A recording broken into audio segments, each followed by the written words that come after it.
First, the coalition sharpening its energy policy with Labor, this time over gas.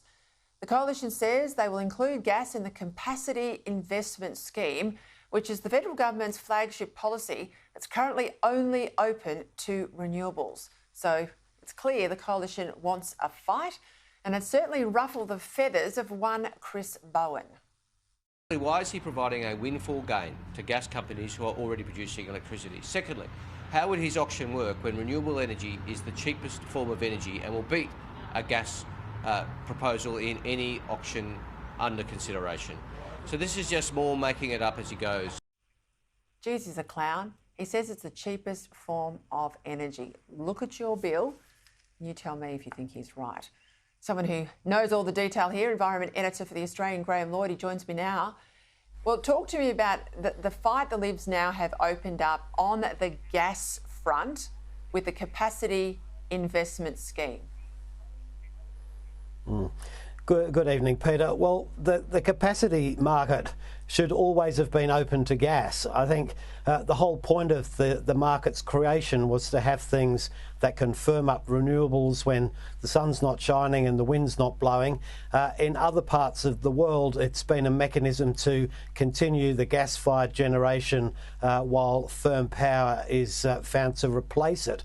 And in Australia, for ideological reasons, we've excluded gas and gas peakers from that mechanism, even though they are potentially the most efficient ways to firm intermittent power.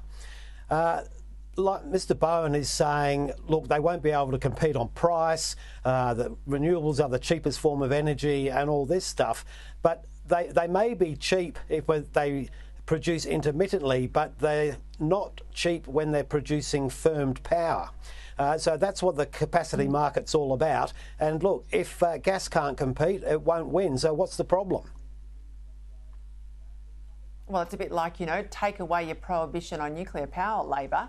And if nuclear power doesn't stack up, if the private sector doesn't want to build it, if the market's not there, it's a moot point. Don't tell us it's not viable in Australia if you won't let the market test the opportunity. That's the problem there. Let's go to that wind zone that's blown up for him, pardon the pun, the Illawarra wind zone, Graham. I spoke to someone last night from one of the groups that is opposed to this wind farm. This is in the Illawarra, south of Sydney. It was supposed to have all of these new jobs. It was supposed to be, fabulous for the environment and all of these things. The community have been up in arms. The company that has pulled out doesn't look like it's going to come back in at any stage. So where do you think this leaves things? Well, I think it leaves the offshore wind industry in a really precarious position. The argument is that you need a critical mass to really justify the large infrastructure spending that needs to accompany it. The companies are looking at this and they're saying there's a lot of environmental risk, there's a lot of social risk, there's a lot of financial risk in going ahead. They obviously believe that the way it's been structured off the Illawarra is not attractive. It's an industry that has a lot of problems in other parts of the world and it needs to get its act together there as it expands globally. So I think this is a loss to the industry's ambitions to really get a strong foothold in Australia. And look, staying on the wind farms, I spoke to two farmers, cattle farmers from a community near Augusta. This is southwest coast corner of WA. They were opposing a big wind farm installation plan for their area. It's proposed by a company that's owned by the state government, which makes it tricky. But they were saying last night that this is a protected zone under the Federal Environmental Protection and Biodiversity Conservation Act, the EPBC. And they say, how on earth can you build something like that here, given it's such a big biodiversity area? Now, I asked myself last night, well, how can you? What do you think?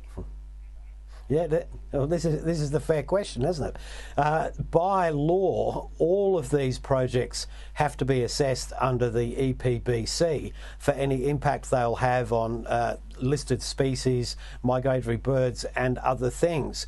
Now, you can only hope that the rules will be applied to these wind farms and other very invasive industrial projects in these areas as they are applied to other things that may have a much smaller footprint. Yeah, we'll see, won't we? Graham Lloyd, thank you.